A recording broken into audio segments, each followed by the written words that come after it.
미국 시카고의 한 만화 전문 서점.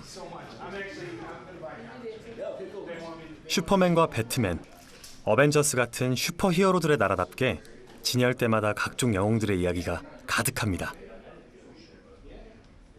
그런데 이곳에 눈에 띄는 또 한 명의 영웅이 있습니다. 그의 이름은 이순신.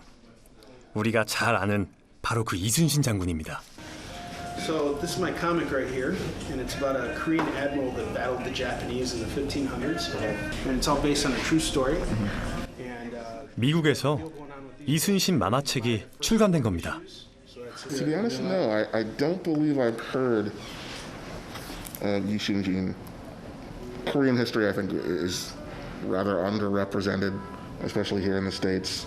Go a long way to shining a light on the people, events, and issues that the book is trying to get across. 이순신 장군의 이야기는 미국인들에게 신선한 충격으로 다가왔는데요. 특히 그들이 놀라는 이유가 있습니다. Is this a true story? I'm just wondering. It's a historically true, accurate story. Perfect. 허구의 존재가 아닌 실존했던 영웅. 진정한 슈퍼히어로의 이야기는 많은 미국인들을 열광하게 만들었습니다. And I've read about him. What I know is that he was a great leader and a great general and admiral. I'm a big fan of history, and I'm aware that Yi Sun-shin is a great hero, as big as today's superheroes that we see in movies and in comic books. So I'm very excited to read this, to learn more about it. 각종 만화 축제와 박람회 등 100여 개의 행사에서 완판을 기록하고 지금까지 12만 5천 부 이상이 판매되는 등 이순신 만화의 인기 행진은 계속되고 있는데요. 미국의 이순신 장군을 알리는데 앞장서고 있는 건 바로 미국인 만화가입니다. I'm just here today to kind of educate customers who are coming in on Yi Sun-shin, let them know about our series. It's not a formal signing like what I'm normally used to or a convention appearance. It's just to kind of engage with the local audience. 온리 콤판 씨는 우연한 기회에 이순신 장군을 알게 되었고 운명처럼 빠져들었다고 하는데요. 자신이 이야기하고 싶었던 진짜 영웅을 만났다고 합니다. I discovered Yi Sun-shin through a KBS drama. That's what I first discovered who Yi Sun-shin was.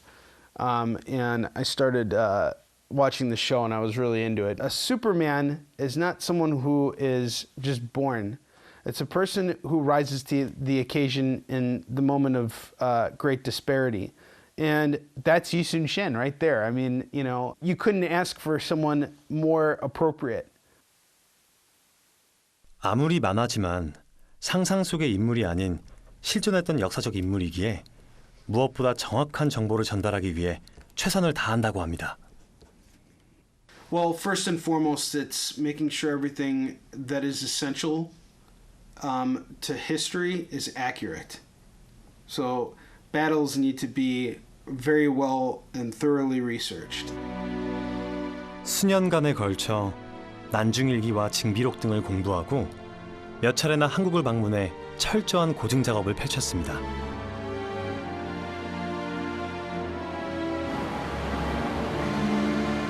이순신 장군에 대해 공부하면 공부할수록 호기심은 깊은 존경심으로 변했고 그를 알리는 것에 대한 사명감까지 들었다고 하는데요. 그렇게 전 세계 해전 역사상 가장 위대한 전투라 평가받는 조선의 명장 이순신의 전투들이 미국인 만화가의 손에서 생생하게 되살아났습니다.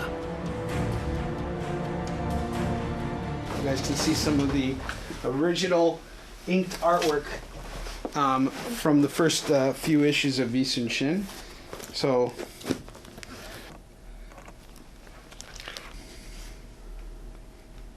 Hansando and Myeongyang, and now we're leading up to Noryang.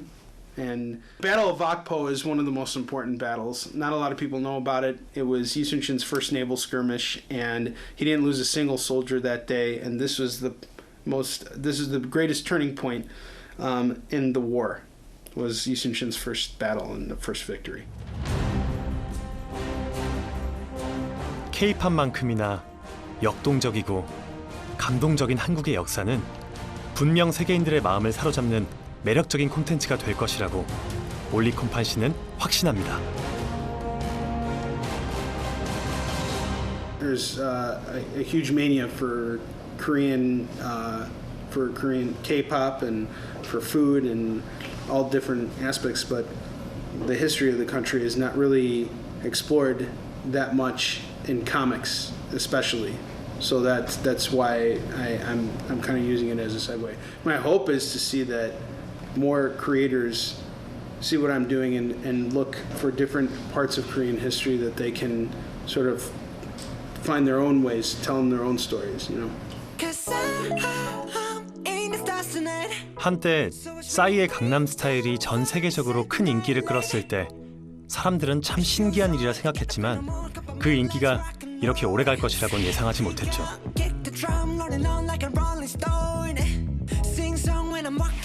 하지만 10여 년이 흐른 지금 한류는 이제 당연한 문화 현상처럼 받아들여지고 있는데요. K-팝을 넘어 영화와 드라마는 물론 음식과 한복, 한옥까지 그 범위가 거침없이 확장되고 있습니다.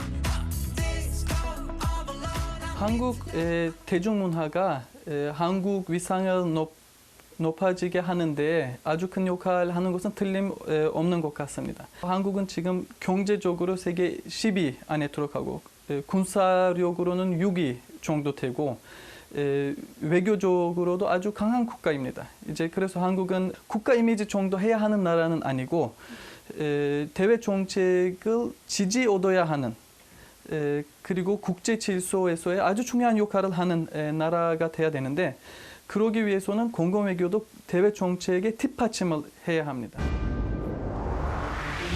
공공외교라는 말은 1965년 미국의 전직 외교관이 공공외교센터를 설립하면서부터 사용되기 시작했습니다. 냉전 시대 공공외교는 미국과 소련이라는 양극 체제 하에서 자신들 체제의 우월성, 즉 군사력이나 경제력 같은 하드파워를 과시하기 위한 하나의 홍보수단이었는데요. 하지만 냉전 시대가 끝나고 세계가 급변하면서 외교의 패러다임도 큰 변화를 겪게 되었습니다.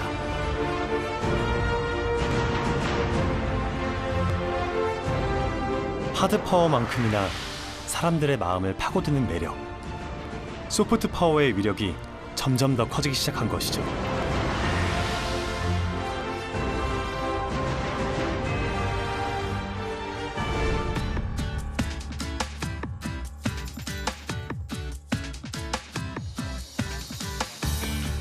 소프트 파워라는 개념은 하버드 대학교 조지 푸나이 교수가 처음으로 사용했는데요.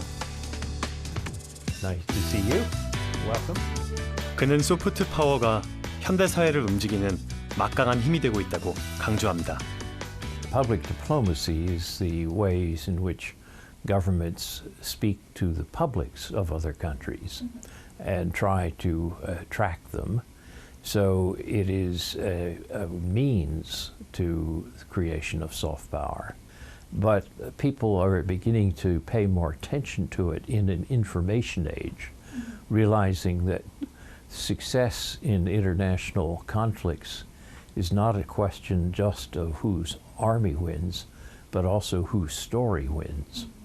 And so in that sense, people are becoming more aware of the importance of soft power.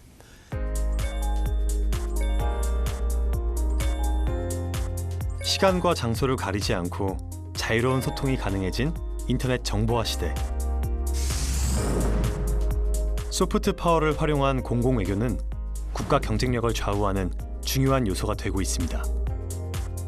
공공외교는 영어로 퍼블릭 디플로머시라는 말에서 거기서 말하는 퍼블릭은 퍼블릭 오피니언 할 때 대중을 의미하는 겁니다. 그래서 퍼블릭 디플로머시, 공공외교는 상대 국가, 해외에 있는 국민들이 한국에 대해서 좋은 이미지나 좋은 여론을 형성하게 하는 그런 외교 활동을 말합니다.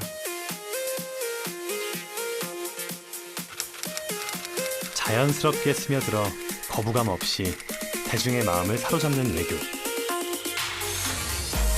그래서 대한민국의 우호적인 여론을 형성하고 이를 통해 친구를 만들어가는 외교가 바로 공공외교입니다.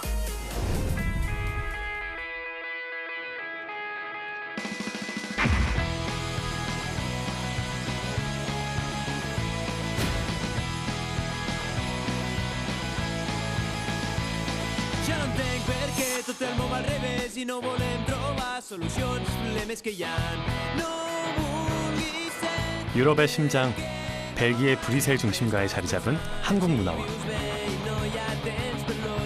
전통과 현대를 아우르는 다양한 문화 활동을 매개로 한국과 벨기에 간의 문화적 상호이해와 교류 활성화를 위해 노력하고 있는 곳입니다.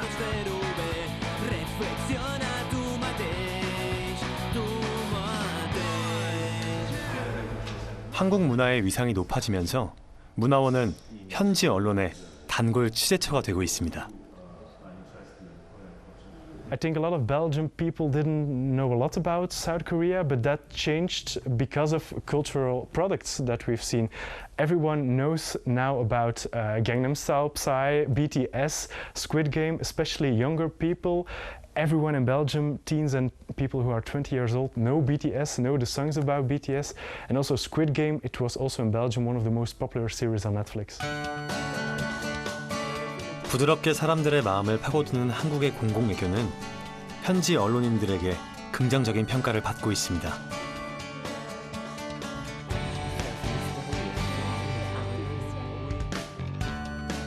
Moi, sincèrement, je suis admirative de votre diplomatie culturelle parce qu'elle est innovative et créative. Et vous n'êtes pas arrogant ni agressif dans la façon de faire. Et c'est pas, vous imposez pas votre culture. Vous dites pas, ça c'est mon héritage et tu vas devoir l'apprécier à tout prix. Non, la Corée, sa diplomatie culturelle, elle est très soutenue par l'État, mais c'est une façon très douce. C'est vraiment le soft power qui est formidable.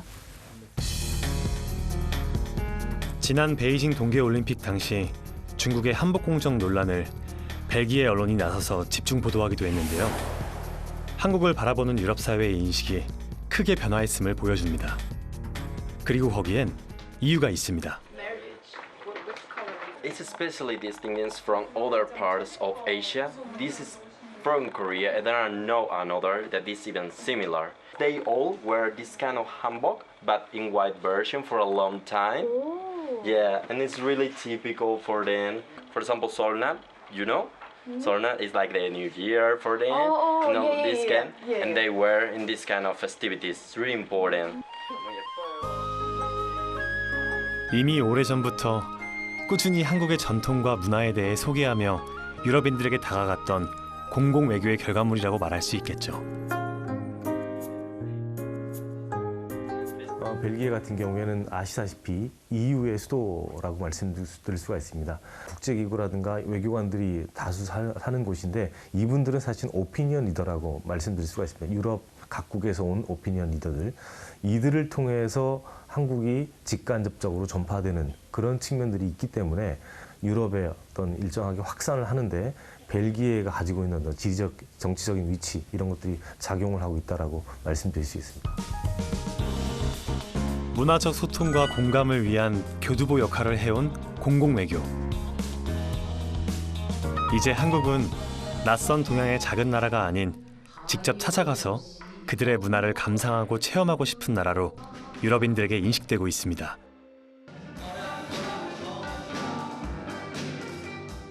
모르고 와서 좋아해 주시는 분들이 많았다면 요즘에는 저희가 하고 있는 장르를 좀 깊게 알고 와서 봐주시는, 그러니까 귀명창이라고 아까 말씀드렸던 것처럼 그런 분들이 많아진 것 같아요. 그래서 그러니까 판소리뿐만 아니라 한국 문화 전반을 좀 예전보다는 깊게 또 관심 있게 그렇게 봐주시는 것 같아요. 공공 외교의 노력 속에 시간이 갈수록 한국에 대해 더 깊이 또 더 자세히 알고 싶어하는 세계인들이 점점 늘어나고 있습니다. 이런 추세를 반영하듯 지난해 일대 사건이라 불릴 만한 일이 벌어졌는데요. 세계 최고 권위를 자랑하는 영국 옥스포드 사전에 26개의 한국어 단어가 한꺼번에 등재된 것입니다. 치맥, 먹방, 대박, 언니, 오빠, 심지어 콩글리시까지. 지난 45년 동안 20개의 한국어 단어가 등재된 것과 비교하면 정말 놀라운 일이 아닐 수 없는데요.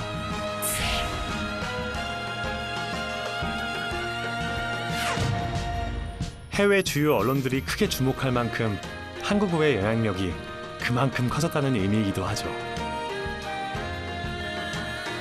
영국 사회에서 한국계 단어들이 많이 사용된다는 건 결국은 한국 문화가 그만큼 영향력을 가지고 있구나, 이런 것들을 이제 표현해 주는 거다, 이렇게 얘기할 수가 있겠습니다. 특히 세계적 영향력을 가지고 있는 언어인 영어에 그만큼 많은 한국어 기원 단어들이 문화와 함께 들어갔구나, 이런 것들을 알 수 있게 되겠죠. 그러니까 공공 외교가 엄청나게 성공하고 있구나, 이것을 보여주는 반증이라고 할 수 있겠습니다.